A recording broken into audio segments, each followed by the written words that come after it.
pessoal, tudo bom? Meu nome é Seiji, eu sou militante da Faísca Anticapitalista e Revolucionária, que é a agrupação de juventudes que o MRT, o Movimento Revolucionário dos Trabalhadores, constrói junto com estudantes independentes de todo o Brasil, e hoje eu estou aqui para falar sobre o Domênico Lossurdo. Bom, recentemente o companheiro Jones Manuel, do PCB, publicou um vídeo no canal da Boitempo em que ele fala sobre como e por que ler Domênico Lossurdo. A obra do Lossurdo seria uma proposta de refundação não eurocêntrica, dita não eurocêntrica, do marxismo e da perspectiva dos povos coloniais e da luta de libertação nacional contra o imperialismo. O Domênico Lossurdo é, inquestionavelmente, um autor instigante e que tem que ser lido. Agora, uma pergunta que também tem que ser feita é: a serviço de que, na verdade, vem a retomada da obra desse recém-falecido filósofo italiano que, na verdade, tem passado,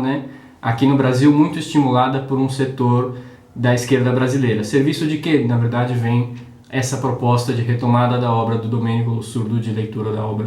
do Domênico Lossurdo? Bom, o Domênico Lossurdo, a revolução anticolonial que ele reivindica, os processos que ele reivindica como modelo são,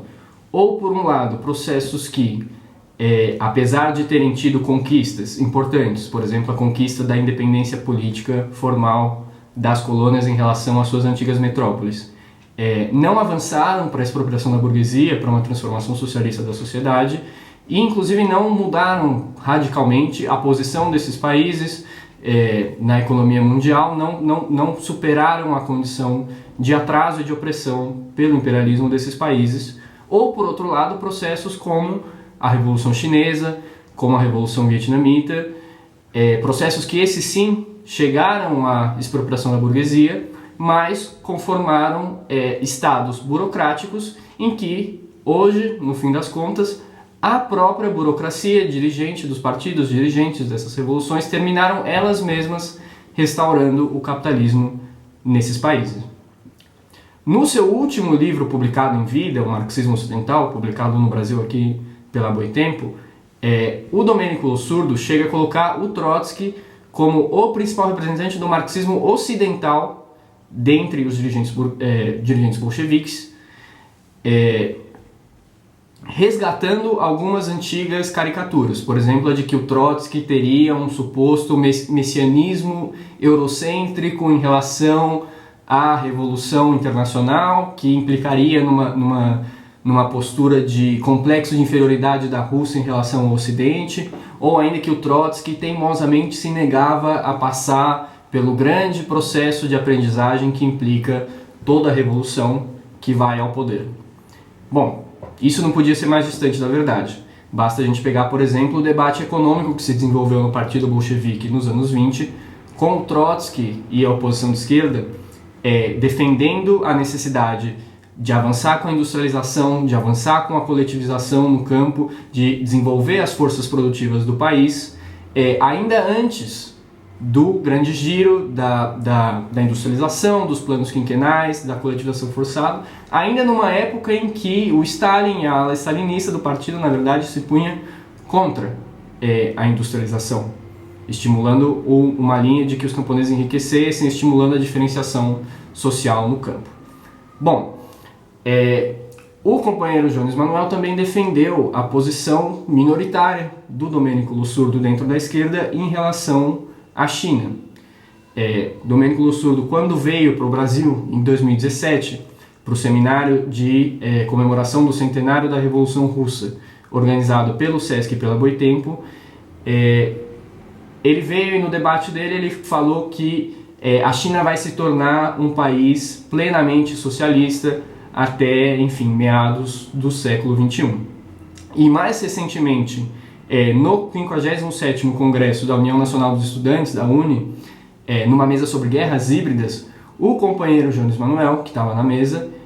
chegou a se referir à China como um país sério, que seria um país sério porque proibiu os instrumentos imperialistas como o Facebook, como o Instagram, como o WhatsApp. Bom, a China não só não é um país socialista, e não só é um país onde o capitalismo já foi restaurado, a China já é um país capitalista, como desenvolve ela própria os seus próprios traços imperialistas que se explicitam, por exemplo, na exportação de capitais que a China faz em países da África e da América Latina. Bom, que país sério é esse que tem uma das maiores taxas de exploração do mundo, se não a maior taxa de exploração do mundo, onde os trabalhadores são proibidos de se organizar pela própria burocracia do partido auto-intitulado comunista, em que esse partido trata como seus principais inimigos os estudantes que vêm se aproximando das ideias do marxismo revolucionário, embora ainda com muitas confusões, com muitas ilusões na ideologia e no período de governo do Mao Tse-tung. E que país sério é esse que, na verdade,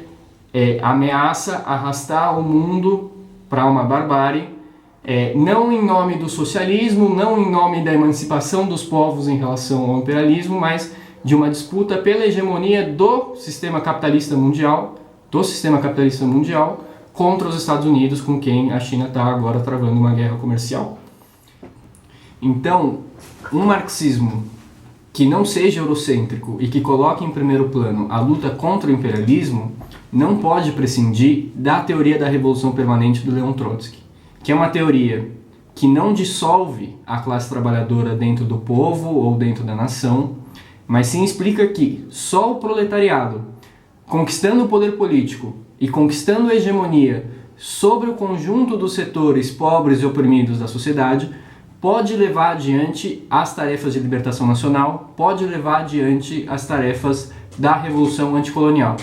E que essas tarefas vão necessariamente, indissociavelmente, se confundir com o próprio desenvolvimento da Revolução Internacional, sob pena de, caso contrário, retroceder, como aconteceu, por exemplo, com os processos reivindicados pelo Domênico Lossurdo. E, para que esse marxismo possa levar à vitória a Revolução Brasileira, para que esse marxismo possa levar à vitória a luta de libertação nacional do povo palestino, para que esse marxismo possa defender as conquistas da Revolução Cubana contra o processo de restauração capitalista que avança pelas mãos da própria burocracia castrista, ele não pode considerar como autofágico ou como anticomunista uma crítica séria, uma crítica fria, mas impiedosa do stalinismo, que foi uma ditadura burocrática sobre os trabalhadores e que dirigiu o proletariado internacional para uma série de derrotas. Por exemplo, a própria Revolução Chinesa entre 1925 e 1927, a Greve Geral Britânica de 1926, a Revolução Espanhola dos anos 30, que possibilitou que o Hitler chegasse ao poder com a sua orientação do Partido Comunista sectária, ultra-esquerdista do terceiro período, como chamava o stalinismo, que igualava a social-democracia com o social-fascismo e dessa maneira impediu que se constituísse uma frente única operária antifascista na Alemanha, ou mesmo que no nosso país, no Brasil, deixou passar sem nenhuma luta, sem nenhuma resistência operária popular, o golpe de 64, porque o PCB sempre se subordinou a alguma ala dita nacionalista, dita progressista ou democrática da burguesia nacional, que é uma ficção, porque a burguesia dos países semicoloniais nada mais é do que sócia menor do imperialismo.